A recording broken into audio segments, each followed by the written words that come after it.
Hello दोस्तों, कैसे आप सब। उम्मीद करते हैं कि ठीक होंगे। दोस्तों, यदि आपका भी सपना है ट्रेन चलाने का, यानी कि लोको पायलट बनने का, तो आपके लिए दोस्तों एकदम शानदार मौका है। क्योंकि दोस्तों बहुत से लोग जब ट्रेन को देखते हैं तो सोचते हैं कि काश हमको भी ट्रेन चलाने को मिल जाता। ट्रेन चलाकर हम कभी मुंबई, तो कभी दिल्ली, तो कभी गुजरात, तो कभी हरियाणा घूमते। लेकिन दोस्तों ऐसा हो नहीं पाता है।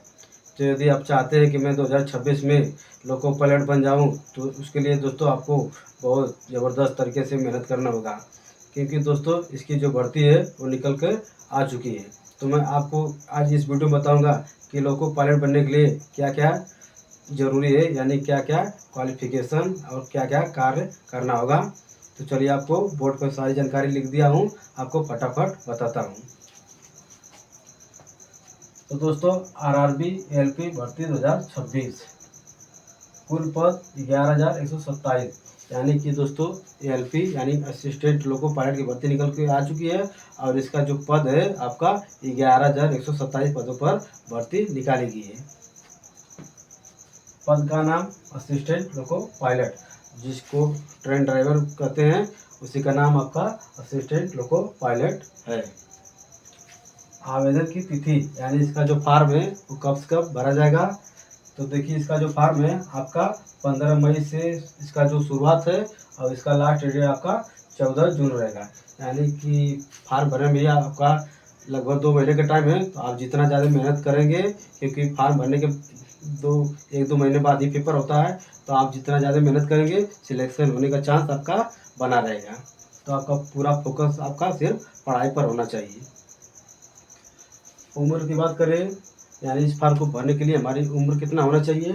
तो जनरल ईडब्ल्यूएस के लिए आपका 18 से 30 साल, ओबीसी है तो 3 साल की छूट रहेगी, एससी एसटी के लिए 5 साल की छूट मिलेगी।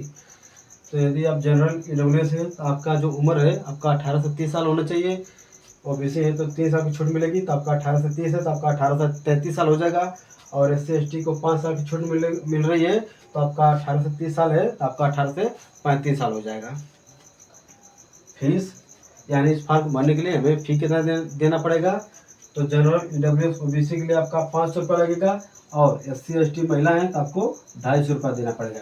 यदि आप जनरल ईडब्ल्यूएस ओबीसी हैं तो आपको इस फॉर्म को भरने के लिए आपको 500 रुपये देना पड़ेगा। वहीं आप एससी एसटी महिला हैं तो आपको 250 रुपये देना पड़ेगा। बाद में महिलाओं का फीस वापस हो जाता है। योग्यता यानी इस फॉर्म को भरने के लिए हमारे जो क्वालिफिकेशन यानी योग्यता क्या होनी चाहिए। तो देखिए, 10वीं प्लस आईटीआई और इंजीनियरिंग डिप्लोमा। यदि आप 10 पास किए हैं तभी आप इस फॉर्म भर सकते हैं।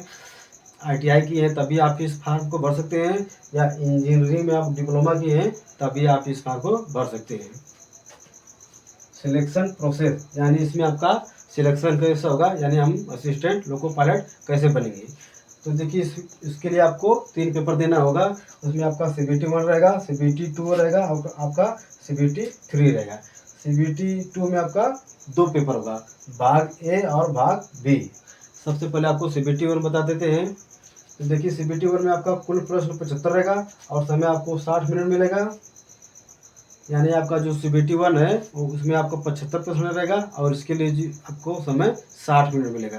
देखिए, CBT 1 सिर्फ आपको क्वालिफाई करने के लिए है। मेन आपका सिलेक्शन आपका CBT 2 के बेस पर होगा। तो CBT 2 में देख लेते हैं। CBT 2 में आपका भाग ए में आपका कुल प्रश्न 100 रहेगा, और इसके लिए समय आपको 90 मिनट मिलेगा। यानी कि जो CBT 2 है उसमें भाग ए में आपका 100 प्रश्न रहेगा, और इसके लिए समय आपको 90 मिनट मिलेगा।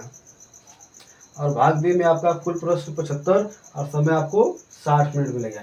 यानी भाग बी में आपका 75 प्रश्न रहेगा, और इसके लिए जो समय है आपको 60 मिनट मिलेगा।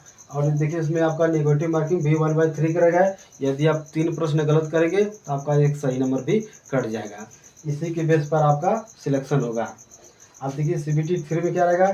तो यह है स्मृति, गति और स्थानिक क्षमता का परीक्षण करता है। इसमें आपको कोई पेपर नहीं रहेगा, सिर्फ यहाँ पर लिखा है कि यह स्मृति, गति और स्थानिक क्षमता का परीक्षण करता है। अब जब आपका एग्जाम क्लियर हो जाएगा, CBT 1, CBT 2 और CBT 3 जब आपका क्लियर हो जाएगा, उसके बाद आपका मेडिकल टेस्ट होगा। जाहिर सी बात है आपकी कि आप लोको पायलट बन रहे हैं तो आपको ट्रेन चलाना है तो आपको सामने दिखाई दे रहा है कि नहीं, या आपको सुनाई दे रहा है कि नहीं। मान लीजिए आपको कुछ बोर्ड पर लिख के दे देगा और आपको पढ़वाएगा कि आपको दिखाई दे रहा है कि नहीं। यही नॉर्मल सी आपका मेडिकल टेस्ट होगा। उसके बाद आपका मेडिकल टेस्ट भी क्लियर हो जाएगा तो आपका डॉक्यूमेंट वेरिफिकेशन होगा। अब जब फाइनल सब क्लियर हो जाएगा तो उसके बाद आपका जब सिलेक्शन हो जाएगा तो आपको सैलरी कितना मिलेगी। तो देखिए इसमें सैलरी आपका 25,000 से 35,000 के बीच आपकी सैलरी रहेगी। तो इसकी वैकेंसी बहुत जल्द आपको देखने को मिलेगी। इसका जब भी फॉर्म निकल रहा है तुरंत आप भर दीजिए। बाकी ये जानकारी आपको देनी थी। बाकी हमारा ये वीडियो कैसा लगा, अगर वीडियो अच्छा लगा तो वीडियो को लाइक और चैनल को सब्सक्राइब कर लेना। मिलते हैं अगली वीडियो में, तब तक के लिए धन्यवाद।